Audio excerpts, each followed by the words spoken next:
विधि बिना। और कोई भी कर्म अगर करो आध्यात्म का तो वेद की विधि से करो।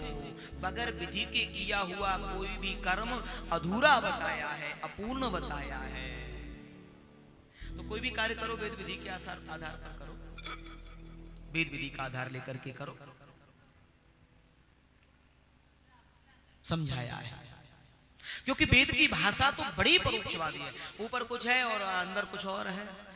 पढ़ने में अर्थ कुछ लगता है और जब उस अर्थ का अनुवाद करते हैं ना तो कुछ और लगता है। प्राय मैं आपको वो कथा सुनाता रहा हूँ, वो धानुपुर से मांडू आयो है, सुनाते हैं ना, उसका मतलब यही होता है कि वो कहने में कुछ है और उसका अर्थ कुछ और है।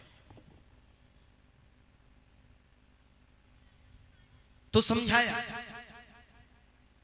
ऐसे ही परोक्षवादो वेदाना बालमानुशासनम, इस परोक्षवादी वेद को समझने का प्रयास करें और वेद के अर्थ का अनर्थ ना करें, ये समझें।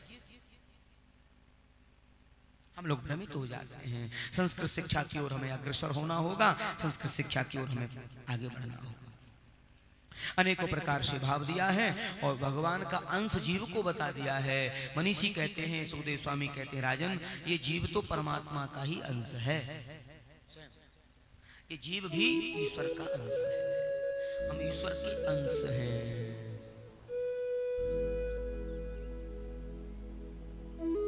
तभी तो भक्त लोग गाते हैं ना, हम राम जी के राम जी हमारे हैं, हम राम जी के राम जी हमारे हैं। आइए 2 मिनट कीर्तन करेंगे बड़े भाव से।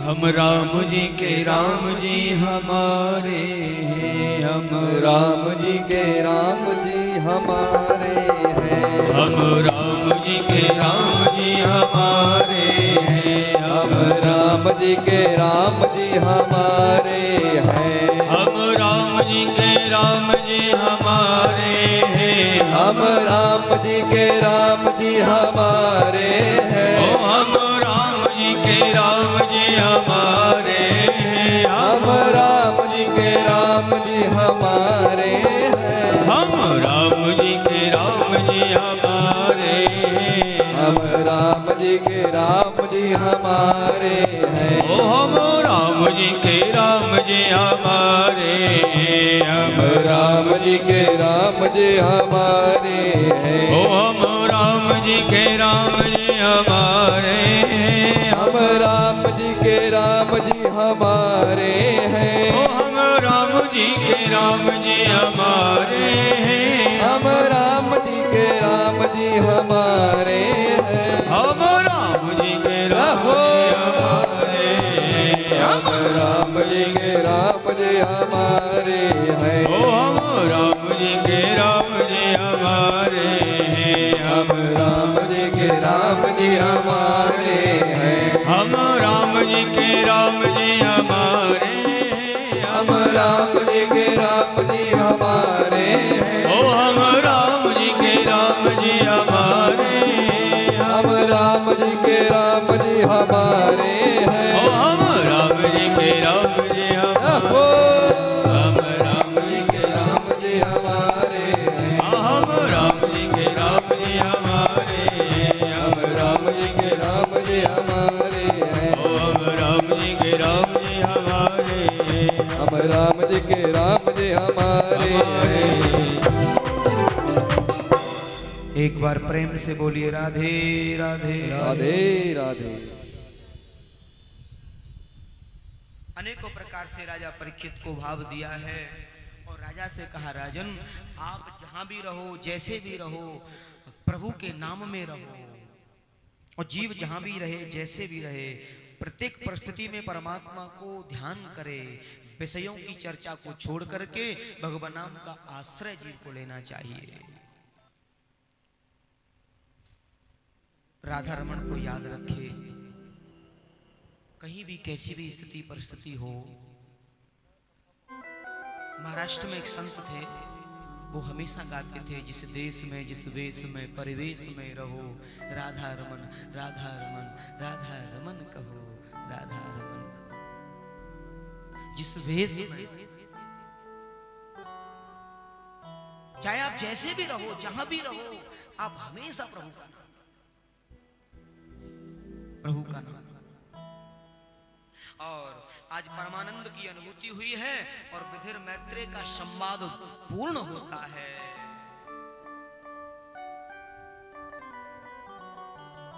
उधर परीक्षित को कहते हैं सुखदेव स्वामी, राजन सायकालीन की बेला में जो उपदेश किया प्रियव्रत और उत्तानपाद उनका वंश कहकर के चुप हो गए थे। आगे इस वंश में और भी हुआ है, अनेकों प्रकार की कथाओं को सुनाया है, ऋषभदेव आदि की कथा को सुनाया। जो चाह नसी चिंता गई मनवा बेपरवाह, जिनको कुछ नहीं चाहिए सो ही सहनशाह। जीवन में त्याग का प्रतीक ऋषभदेव जी महाराज। तुलसी बिरवा बाग की जो सींचत ही मुरझाए, राम भरोसे जो रहे पर्वत पे हरिया। जड़ भरत और रहुगुण की कथा को सुनाया। जड़ भरत पढ़े लिखे भी नहीं थे, लेकिन राम को जान गए थे। जो जाने ते देह जनाई और जानत तुम्हें हो जाई। जो जीव एक बार राम जी को भगवान को जान जाता है ना, वो भगवतमय हो जाता है। और जड़ भरत जी दुनिया को तो नहीं जानते थे, लेकिन राम जी को जान गए। हमें और आपको भी प्रभु को जानना है, और दुनिया को जानते जानते बूढ़े हो जाते हैं, लेकिन जान नहीं पाते हैं।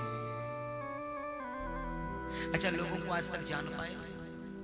कोई जान पाया किसी को? बड़ा कष्ट होता। अरे लोग ऐसे भी होते हैं, कभी कभी हमको भी बड़ा आघात होता है। लोग ऐसे भी होते हैं, और हर बार नए नए अनुभव, हर समय नए नए अनुभव, और रोज। इसलिए संसार को जानने का प्रयास न करो, परमात्मा को जानने का प्रयास करो। जो जानह तिह देह जनाई, और जानत तुम ही हुए जाए। जो जीव परमात्मा को जान लेता है, वो परमात्मामय हो जाता है, भगवतमय हो जाता है। एक बार प्रेम से बोलिए राधे राधे।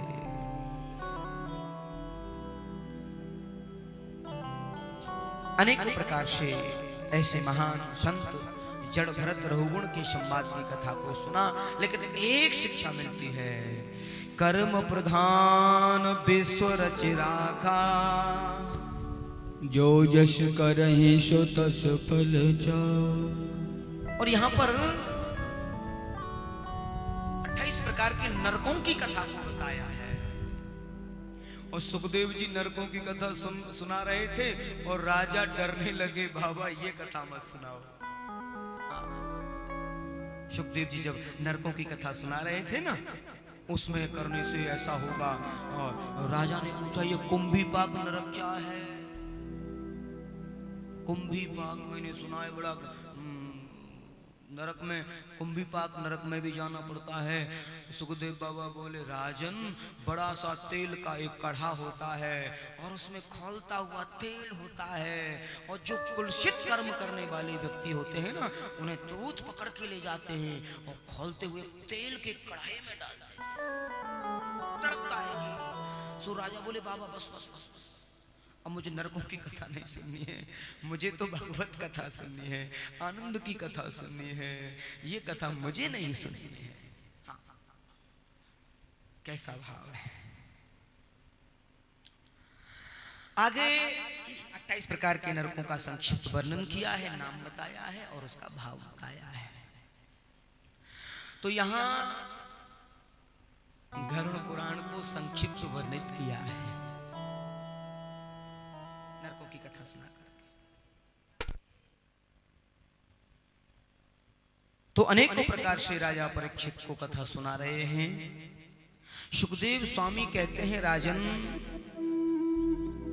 जीव को अपनी इंद्रियों को वश में करते हुए भगवत भजन का आश्रय लेना चाहिए, और जाने अनजाने में जो पाप होते हैं ना, उनसे बचने के लिए पंचभूत महायज्ञ करने चाहिए। राजा ने कहा, महाराज गलती से चींटियां भी मर जाती हैं, रास्ते में जा रहे हो, पैर के नीचे आ जाए पता भी नहीं पड़ता, तो पंचभूत महायज्ञ है। सबसे पहले गौ के लिए रोज ग्रास निकालो, अग्नि के लिए भोग निकालो, चींटियों के लिए डालो, वृक्ष की जड़ों में चींटियों के लिए डालते हैं, जलाशय में मछलियों के लिए डालें, अतिथि का सत्कार, भिखारी का आदि भोजन देना, ये पंचभूत महायज्ञों में आए। हर घर में गाय को रोटी निकले, गौग्रास निकले, अग्नि को भोग लगे, चींटियों के लिए, जलचर जीवों के लिए, कोई अतिथि आए उसके लिए, ये पंचभूत महायज्ञ। तो पुराने जमाने में अतिथि को भी पुण्य का स्वरूप मानते थे कि कोई अतिथि आया है तो हमारे लिए पूजा है, यज्ञ है, भोजन कराएंगे, प्रसाद पवाएंगे।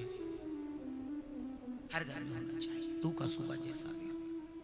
तो जाने अनजाने के पापों से मुक्ति का उपाय है। शुक्रतमन कृष्ण पादारविंदन विसेतम तदगुणाराग ये रिहम, अनेकों प्रकार से समझाया है और कहा राजन कैसे भी मन लग जाए, भाव से, कुभाव से, अनक से, आलस से, और ऐसा मन लग जाए। भक्त की कथा, अजामिल की कथा को सुनाया कि बेटे के सिर पर रख करके गाओ, पोते के सिर पर रख करके गाओ, केवल प्रभु का नाम गाओ। और हम जो माला करते हैं ना, वो किस लिए करते हैं कि माला जपते ही जपते ऐसी आदत हो जाए कि अंत समय प्रभु का नाम हमारे मुख से निकल जाए। अंत समय नाम मुख से निकल जाए, क्योंकि अंत समय मुख से नाम नहीं निकलता है। कंठे अवरुद्धे कपवित्त पाते, कंठ घड़घड़ाने लगता है, आवाज नहीं निकलती है। उस समय नाम इसलिए भगवान की माला की जाती है, इसलिए भगवान का भजन किया जाता है। अजामिल तो रात चोर जेवकतरा पूरा दुनिया भर का उसका कार्य, और पिंगला के संसर्ग से तो और भी दुष्ट बन गया। लेकिन संतों के प्रभाव से, संतों के आशीर्वचन से उन्होंने अपने छोटे पुत्र का नाम नारायण रख दिया। और जब दूत लेने आए तो एकदम से चिल्लाने लगा, बेटा नारायण मुझे बचाओ, बेटा नारायण मुझे बताओ। जब नारायण का नाम लिया तो भाग लिया, और भगवान के दिव्य पार्षद आए हैं। राजा ने पूछा, महाराज ये सब कैसे हुआ?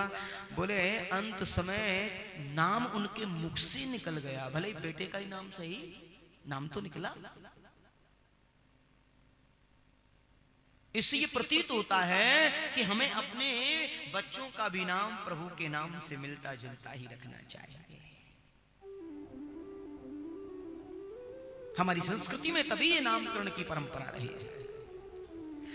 एक बार प्रेम से बोलिए राधे राधे। वेद प्रणीतास्त्र धर्म, और वेद की अनेकों कथाओं को सुनाया है, पुराणों की अनेकों कथाओं को सुनाया है। और राजा सृष्टि की कथा को श्रवण करते हैं और दैत्य और देवताओं के बारे में पूछते हैं कि देवताओं को बचाते क्यों हैं, दैत्यों को मारते क्यों हैं, ये भेद क्यों है? बोले ये परमात्मा कभी नहीं करते, ये तो जीव की अपनी व्यवस्था है। जो जैसा कर्म करता है वैसा उसको फल मिलता है। जो जस करहि सो तस फल चाखा। और यहीं पर राजश्री परीक्षित को एक सुंदर कथा सुनाई है, हिरण्याकश्यपु की कथा, भक्त प्रहलाद की कथा। हिरण्याकश्यपु के यहाँ भक्त प्रहलाद हुए जिन्होंने कीर्तन का भाव प्रकट किया और पिता की बुद्धि को बदलने का प्रयास किया। पिताजी मानते नहीं भगवान, लेकिन प्रहलाद मानते हैं। जहां भी भेज देते वहीं कीर्तन, जहां भी भेजते वहीं कीर्तन। परेशान हो गए, कहां है तेरा भगवान? कभी होलिका के साथ जलाना चाहते हैं। ये जो होलिका पूजन करते हैं ना, होली पूजन नहीं है, ये प्रहलाद जी का पूजन होता है। होली पूजन भक्त प्रहलाद के पूजन का दिन होता है। भक्त प्रहलाद को पूजा जाता है, भक्ति का प्रतीक। जिन्होंने ताली बजा करके नवदा भक्ति का जिन्होंने वर्णन किया, नवदा भक्ति के बारे में जिन्होंने बताया, नवदा भक्ति के सुंदर वर्णन को जिन्होंने बताया है, नवदा भक्ति का अद्भुत वर्णन किया है। भक्ति का स्तोत्रवण कीर्तनम विष्णोर स्मरणम पादु सेवनम अर्चनम बंधनम दास्यम साक्षात्मनिवेदनम।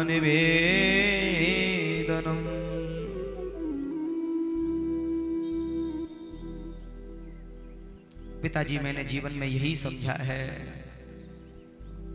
नारायण के चरणों में 9 प्रकार से भक्ति की जाती है। आप भी एक कोई प्रकार पकड़ लीजिए, कल्याण हो जाएगा। हिरण्यकशिपु को कहा, हिरण्यकशिपु तो क्रोध में ही थे। हाँ, और हिरण्यकशिपु बोले मुझे सिखा रहे हो, मेरा कोई क्या बिगाड़ सकता है, और कहां है तेरा भगवान, बुला उसको, कहां है तेरा भगवान? बोले मेरा भगवान कहां नहीं है, हरि व्यापक सर्वत्र समाना, मेरा भगवान तो सब जगह है। कश्यपु ने तलवार ली और कहा कहां है तेरा भगवान? बोले मेरा भगवान इस खम्भे में भी है, मेरा भगवान इस खम्भे में भी है। सामने खम्भा था, हिरण्यकशिपु बोला इस खम्भे में भगवान है।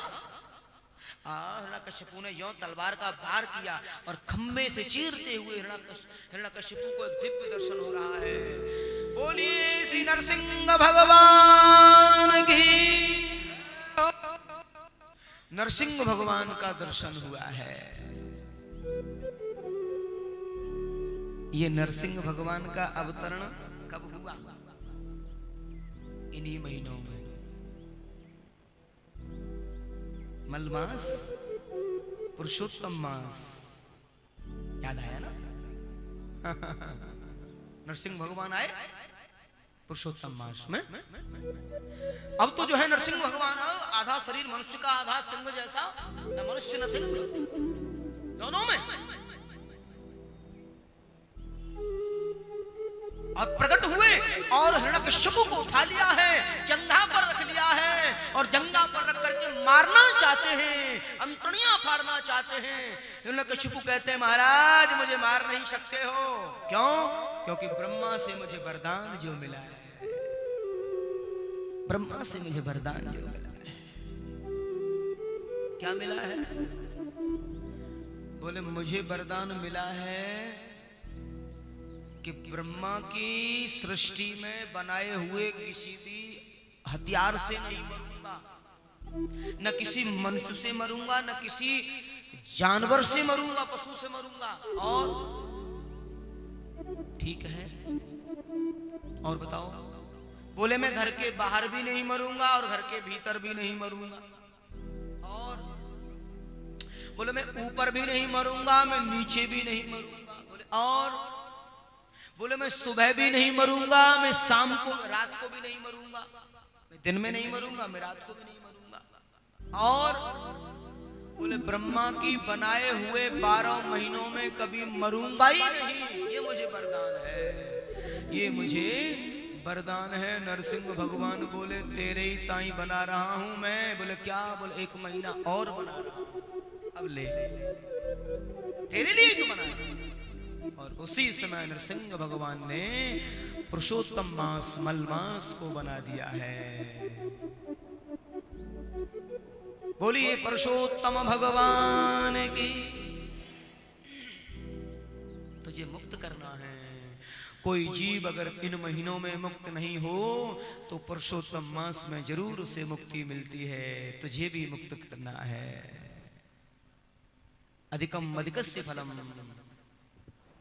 हिरण्यकशिपु बोला मैं फिर भी नहीं मरूंगा। बोले कब मरोगे? क्यों नहीं मरोगे? बोले न घर न बाहर, देहली में रख लिया, दरवाजे में, घर के बीच में दरवाजे, ऊपर न नीचे, आकाश में न पाताल में, न आकाश में न धरती पे। बोले कहाँ हो? जंगा पे हो तुम, न ऊपर हो न नीचे हो। और बोले न रात को न दिन। बोले दोनों वक्त का यही समय था, न दिन था न रात। ये दोनों वक्त है, न रात है न दिन है। और हथियार से नहीं मरोगे तो हथियार है कहाँ? मेरे पास बड़े बड़े नाखून, कोई हथियार ही नहीं है। बोले न पुरुष से मरूं, न किसी पशु से मरूं, किसी मनुष्य से, न पशु से। मुझे देख मैं कौन हूं? हिरण्यकशिपु ने देखा, न ये मनुष्य है, न ये पशु है, ये है क्या? उनके जितने भी जो वरदान थे सबको भंग कर दिया है। को न पायो या को पार, यहाँ कोई पार नहीं पाया है। हिरण्यकशिपु को याद दिलाया, याद कर प्रभु नाम को, और अंतड़ियों को लिया है और फाड़ दिया है। उसके शरीर से एक दिव्य ज्योति निकली है और भगवान में समाहित हो गई। बोली नरसिंह भगवान की। और नरसिंह भगवान बड़े क्रोध में है, डार टपक रही है, भयानक क्रोध में है। कौन शांत करे? किसी की औकात नहीं, किसी की सामर्थ्य नहीं। स्वयं देवता लोग घबरा रहे हैं, अब क्या होगा, कौन शांत करेगा इन्हें? और एकदम फनफना रहे हैं, ऐसे ऐसे करके एकदम से सिंह के रूप, नरसिंह के रूप में सभी, कोई सामने आने की ताकत नहीं है। कौन इनको शांत करे, कौन इनको शांत करे? लेकिन जब कोई शांत नहीं कर पाए, स्वयं लक्ष्मी भी भाग गई डर के। ये कौन सा रूप ले लिया आपने? मुझे मालूम ही नहीं था आप इस रूप में भी आ जाए। महाराज मेरे बस की बात नहीं। देवता लोग बोले माता जी आप चली गई तो हम कैसे रहे? वो भी भागने लगे।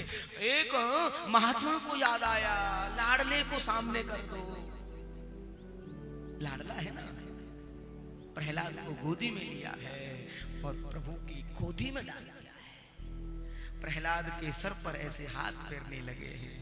प्रहलाद ने दोनों हाथ जोड़े हैं। प्रभु वास्तव में आप तो जगदीश्वर हैं, जगत के नियंता हैं। आप शांत हो जाएं, आप शांत हो जाएं। भगत के बस में है भगवान, भगत के बस में है भगवान।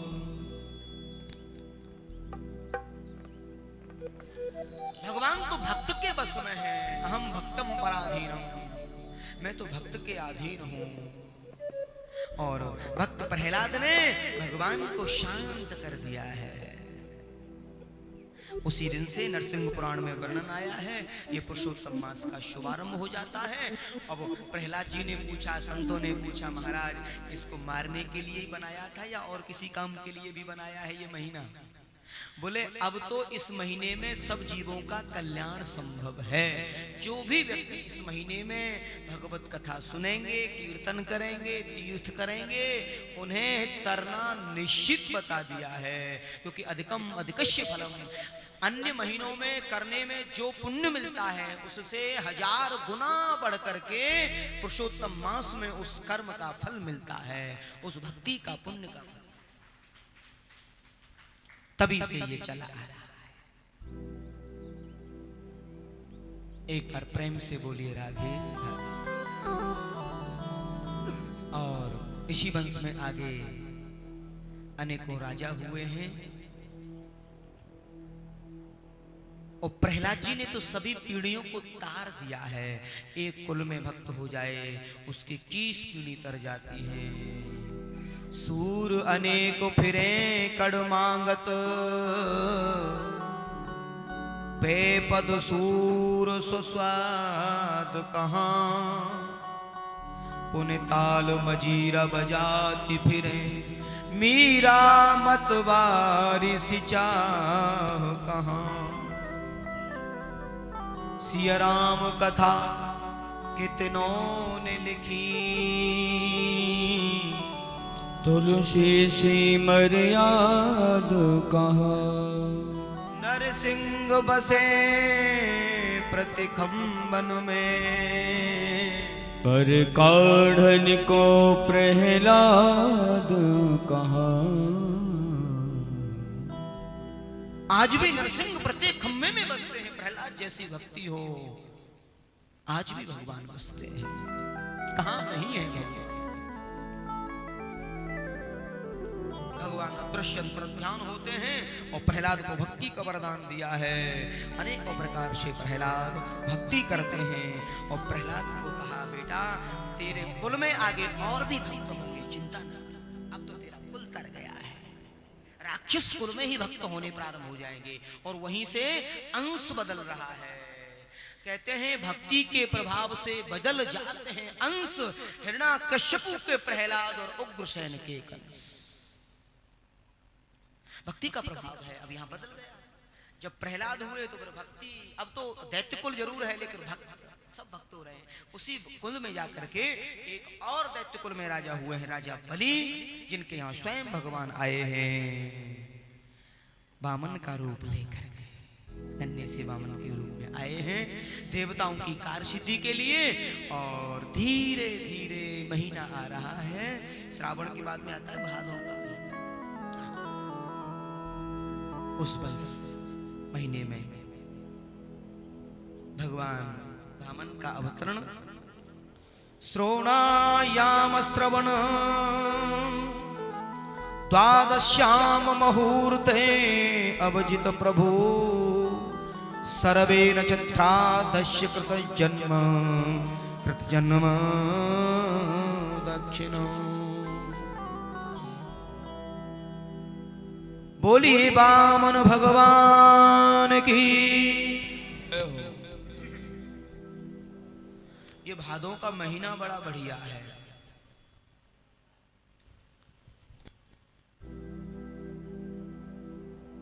संतों का भाव है, सुखदेव स्वामी का प्रादुर्भाव कब हुआ? भादों के महीना में। वामन भगवान का प्रादुर्भाव कब हुआ? भादों के महीना में। और मेरे लाल जी का प्रादुर्भाव कब हुआ? बलराम जी का प्रादुर्भाव कब हुआ? भादों के महीना में। और वामन भगवान का अवतार कब हुआ? भादों के। और सुखदेव स्वामी ने राजा परीक्षित को जो कथा सुनाई वो भी भादों के महीने में ही सुनाई। श्रावण के बाद भादो आने वाला है, बड़ा उत्तम महीना। यहां बलिहारी में झांकी के दर्शन किए हैं। और स्वागतम ते नवतुभ्यं ब्रह्माण किं करवामते ब्रह्मर्षीणाम तपसाक्षान् मन्ये त्वया घ्रपुरमर्धमं त्वया अघ्रये पुरमर्धनम्। आज वामन के रूप को देकर के गदगद हो गए हैं। और माता तो बड़ी प्रसन्न हुई हैं। देवताओं ने उनके लिए छत्र दिया है और खड़ाऊ दिए हैं, जनेऊ संस्कार किया है। और ब्राह्मण के बच्चे का जब जनेऊ संस्कार होता है ना तो भिक्षाम देही, और सबके लिए अधिकार होता है। उस समय उस बच्चे को भीख दी जाती है, भिक्षा दी जाती है। कमंडलू हाथ में लिए किसी ने कह दिया, महाराज आप भिक्षाम देही करते करते और बलि के यहाँ चले जाओ, हमारी कामना सिद्ध हो जाएगी। देवता तो बड़े चतुर हैं। देवर्षि कान में पहले ही कह गई, चुपचाप मांगते मांगते ही पहुंच जाओ। हाँ, छोटे से हैं, नन्हे से हैं, आ जाएगा तुम्हारे बहकावे में निश्चित। इंद्र बोले बिल्कुल ठीक कह रहे हैं। इंद्र को डर था बलि से। और वामन भगवान का अवतार भी देवताओं ने प्रार्थना की, प्रभु आप आओ, प्रभु आप आओ। वामन भगवान आए और आए हैं छाता ताने हुए, कमंडलू हाथ में लिए हुए। और जैसे राजा बलि के दरवाजे पर गए और वहां शुक्राचार्य जी यज्ञ कर रहे। बलि ने कहा, गुरुजी आज तो कोई बड़ा दिव्य ब्राह्मण, दिव्य बड़ा मस्तिष्क ललाट चमक रहा है, मानो सूर्य जैसा प्रतिबिंब दिख रहा है। सूर्य नहीं तो चंद्रमा तो हो, कोई महान है। आए पास में माला चल रही है, प्रभु जी प्रणाम। बोले नहीं। अब ये तो बिल्कुल कंफर्म है, किसी से कुछ लेना हो तो कुछ ना कुछ तो करना पड़ेगा। माला चल रही है, बोले नहीं, प्रभु जी प्रणाम।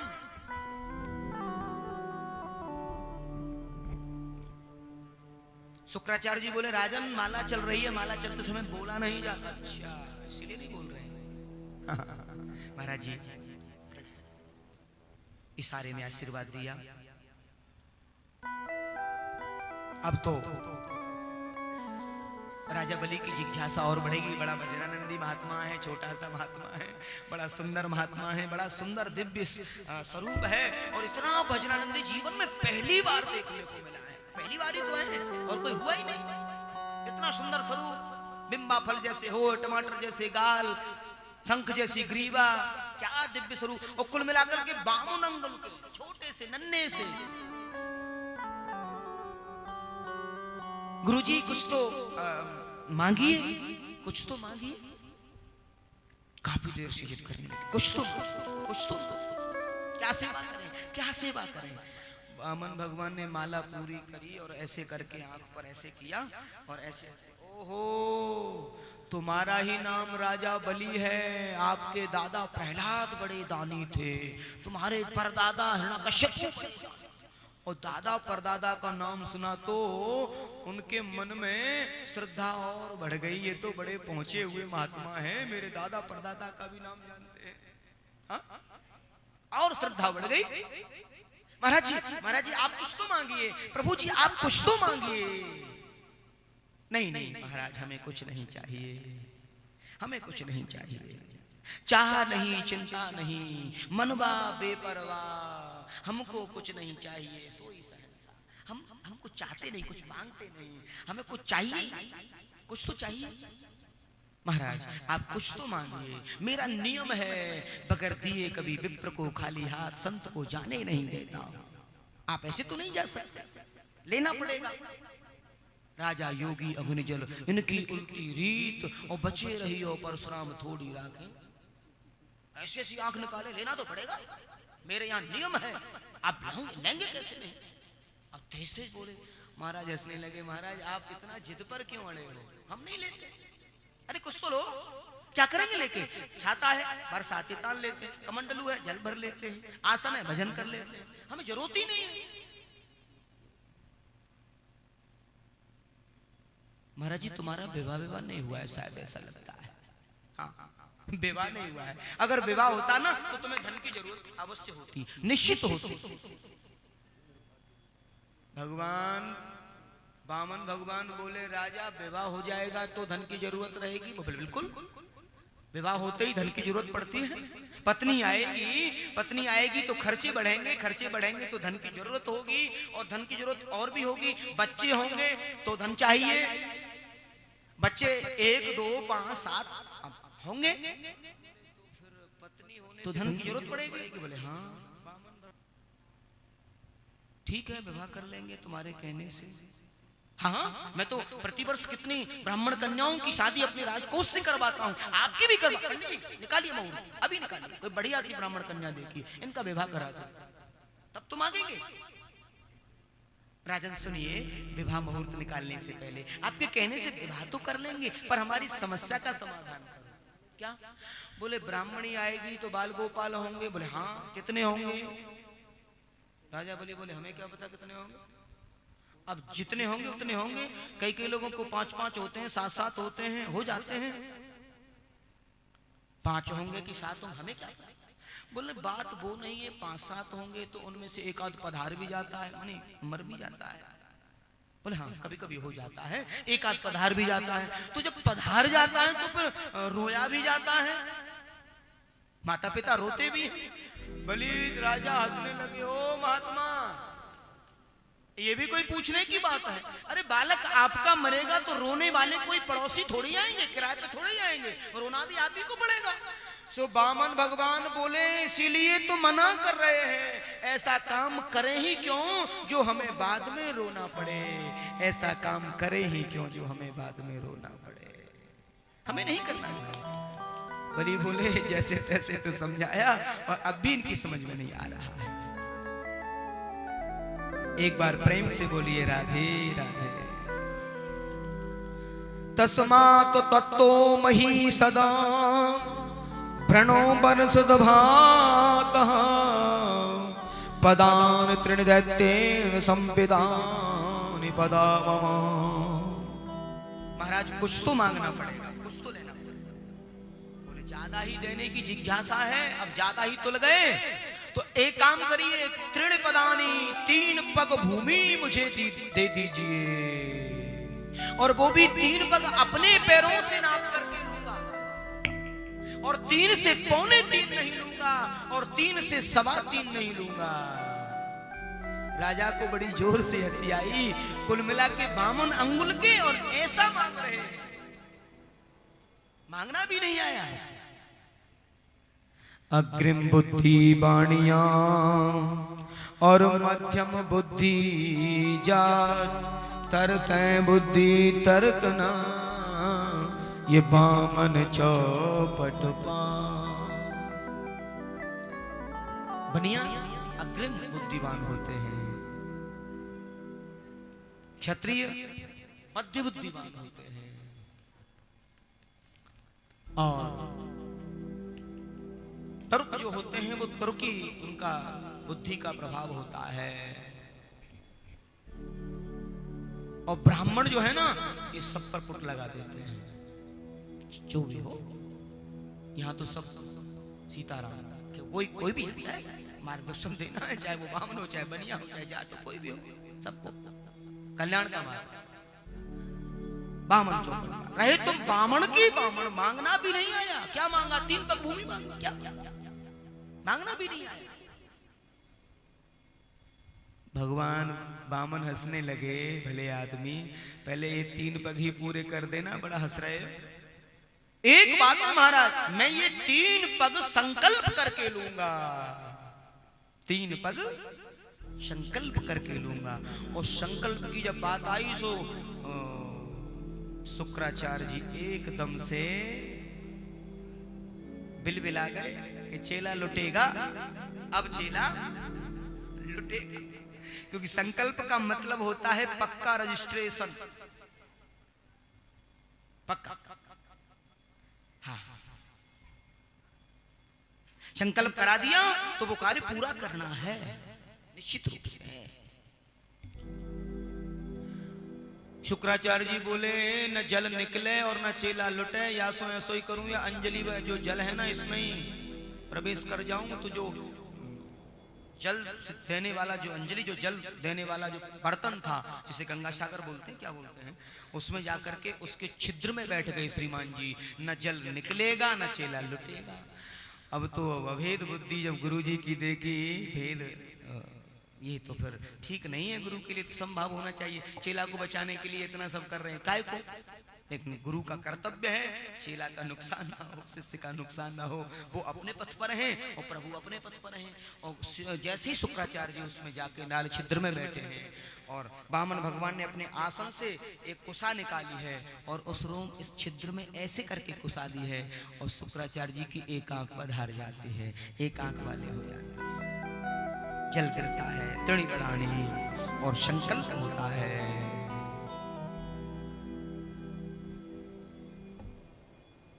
कहते हैं ब्राह्मणाय रूपाय वामनाय इमा तृणिपदान पृथिव्यम अहम संप्रददे, पृथिवीम अहम संप्रददे। 3 पग भूमि का दान देता हूं मैं राजा बलि इस ब्राह्मण बालक को। महाराज जहां से मन हो वहां से नाप लो। एक पग में पाताल को नाप लिया है, दूसरा पग रखा तो आकाश और ब्रह्मलोक में पहुंचा है दूसरा पैर।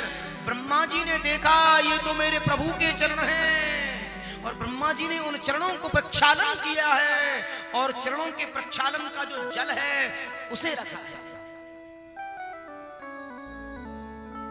प्रक्षालन के जल को रखा है कमंडलू में।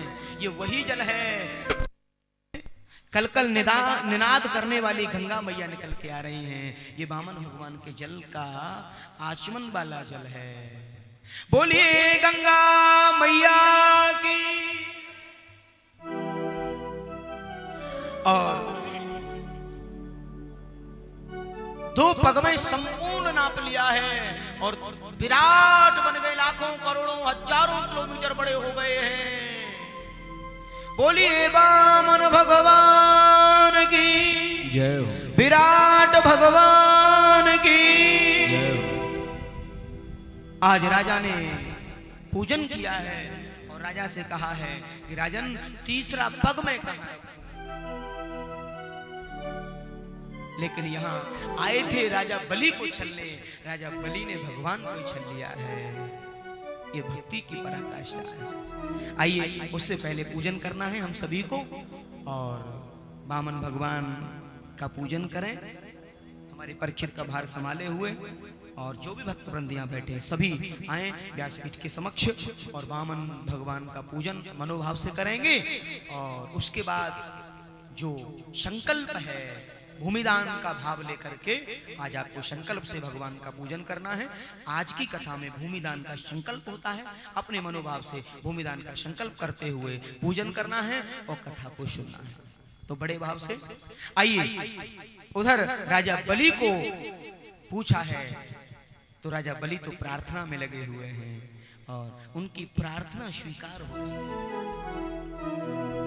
और कल के बारे में सोचना, आज वामन जन्म के बाद कल भगवान श्री राघवेंद्र का जन्म और विशेष उत्सव जो रहेगा वो रहेगा कृष्ण जन्म महोत्सव। तो कल भी बड़ा ही सुंदर पावन दिन है, बांके बिहारी का प्राकट महोत्सव इस पावन शुभ धाम के अंतर्गत मनाया जाएगा। सभी बड़े भाव से आएंगे और भगवान का कृष्ण जन्मोत्सव भी धूमधाम से मनाए। अभी सभी लोग खड़े हो जाइए। जैसा कि अभी महाराज जी ने अवगत कराया, भूमिदान भाव लेकर के जो वामन भगवान की पूजा करता है जीवन की दरिद्रता दूर होती है और अखंड लक्ष्मी की प्राप्ति होती है। तो आइए उसी भाव से पूजन करें।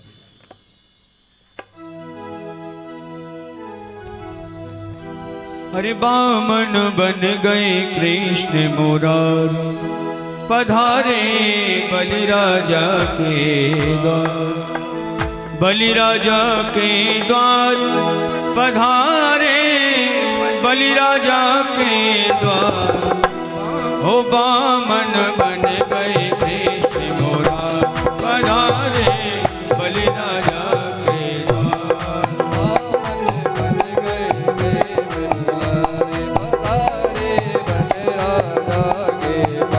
बलिराजा के द्वार पधारे बलिराजा के द्वार।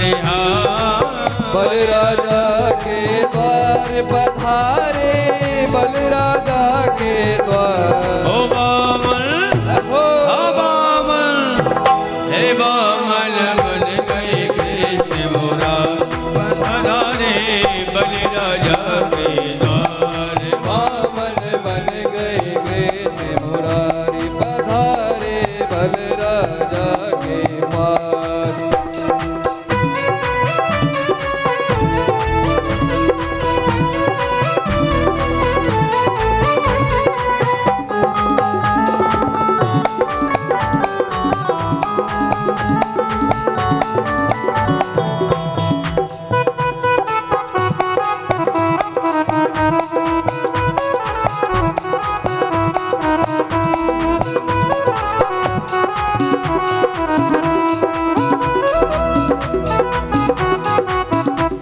बने वामन अंगुल भगवान, बने वामन अंगुल भगवान, बने वामन अंगुल भगवान, बने वामन अंगुल भगवान।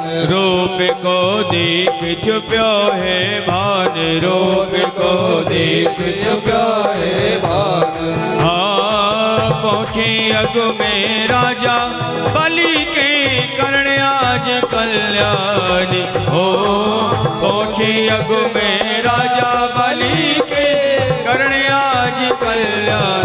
हो वामन, हाँ वामन, हो वामन बन गई कृष्ण मुरारी, पधारे बलिराजा के द्वार। वामन बन गई कृष्ण मुरारी, पधारे बलिराजा के द्वार। ओ पधारे बलिराजा के द्वार, पधारे बलिराजा के द्वार, पधारे बलिराजा के द्वार, पधारे बलिराजा के द्वार, पधारे बलिराजा के द्वार।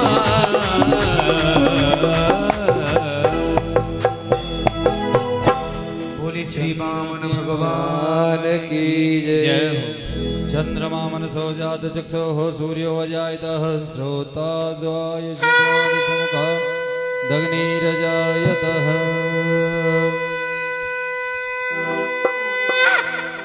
पंखा इधर कर देना थोड़ा सा।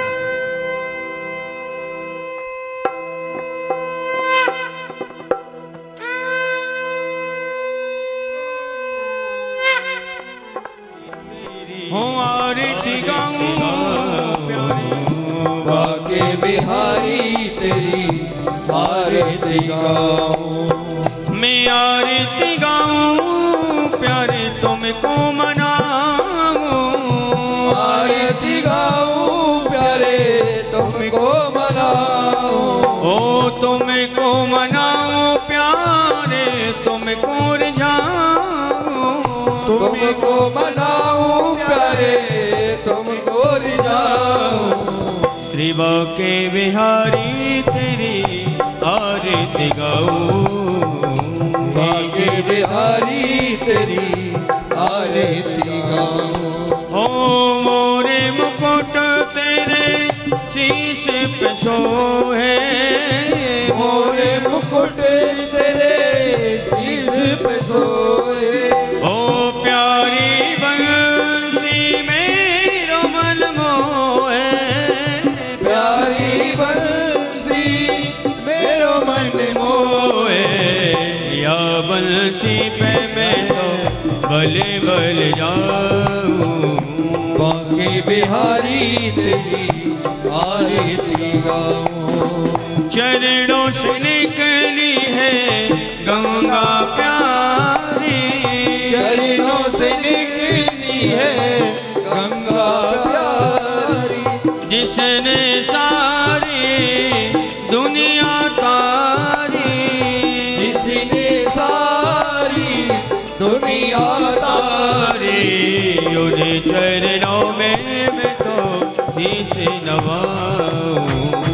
बाके बिहारी तेरी आरती गाऊं। हो श्री हरिदास के प्यारे तुम हो। श्री हरिदास के प्यारे तुम हो।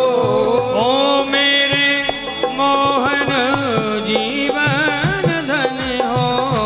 मेरे मोहन जीवन धन हो।